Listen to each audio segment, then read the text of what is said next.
No,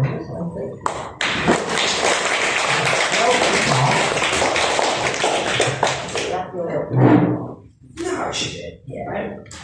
Yes, that's fine. All I'm going to do about one by memory. I might do one by memory. I'll probably sack it off actually. This is based on the back to work interview that I had because I foolishly took one day off work. I was probably hungover. I probably saw this one the night before.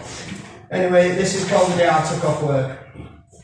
I was out hunting wolverines, I travelled with a yellow submarine, I was in Narnia attending a party, Ferris Bueller's got nothing on me the day I took off work. I won the lottery several times in a row, bought a motorboat and a stately home, invested in Marmite and Toblerone for some strange reason, placed a bet and then lost it all the day I took off work. I saved the world from an alien invasion and discovered the key to matching socks. I managed to cure all of my trepidations and then I found Madly McCann in a Jack in the Box the day I took off work. Racing through minefields, navigating through asteroids, I administered a marriage between a cowboy and his horse. Then now on the honeymoon, they sent me a postcard. The day I took off work was a continuous Mardi Gras. I built a time machine out of the fridge. I helped Led Zeppelin right I come back here. I Amy Force 10 blowing up that damn bridge and managed to make Lego and stickle bricks pieces fit the day I took off work. I tripped the light fantastic and burnt the candle at both ends, partying from dusk till dawn until the glow sent me round the bend. I awoke in an alternative universe where Cobain and Ian Curtis never hailed that hearse, where a red light means go and a green light means reverse. Tell me, sir, does this sound too absurd when I tell you what I did on my day off? With a twist and a shout, I restored Atlantis. I got the Ark of the Covenant back from the Nazis. I flew around the sun and mastered running in slow motion. The day I took off work was filled with commotion. Life is a dream, and that says it all. The day I took off work was a splendiferous, manic, unbelievable fucking ball. Cheers.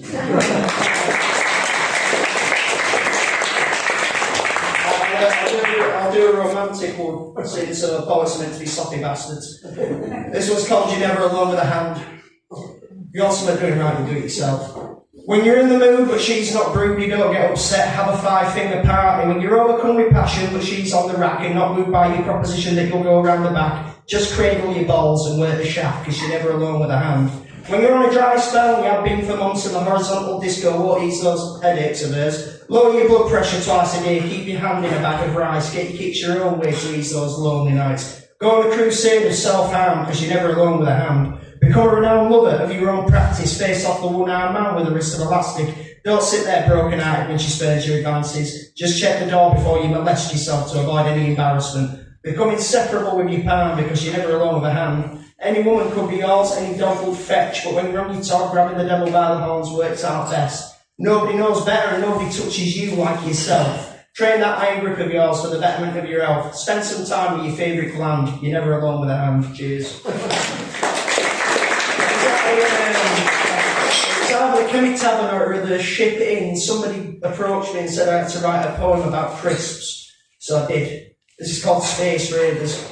Cloudy, slow burning a hole in my stomach from too many pints and laxative cigarettes. I need bulk to level my insides as I sigh upon realising that they've run out of pork pies. What crisps have you got? I drunkenly inquire as my foot's grown like a death metal choir. There's deep fried Cajun squirrel, flame grilled possum with ginger spice. I'd be happy with ready salted rather than Dorset cream and fusions of rice. What happened to salt and vinegar? These two concoctions blag me head. Is it too much to ask for a bag of Space Raiders instead? Culinary fusions for £3 a bag when all I want is a little snack. Nothing fancy, nothing debonair, 20% crisp, 80% air. Peking duck with hoisin sauce is too much for me. I want something simple, but I'm classed as being too fussy. Sauteed donkey with deli sensations make me feel sick, as I consider popping to the office for some Brussels or chipsticks. These newfangled delicacies cannot appetise my needs. I'm a simple man with simple taste. Just give me a bag of Space Raiders, please. Cheers for having me.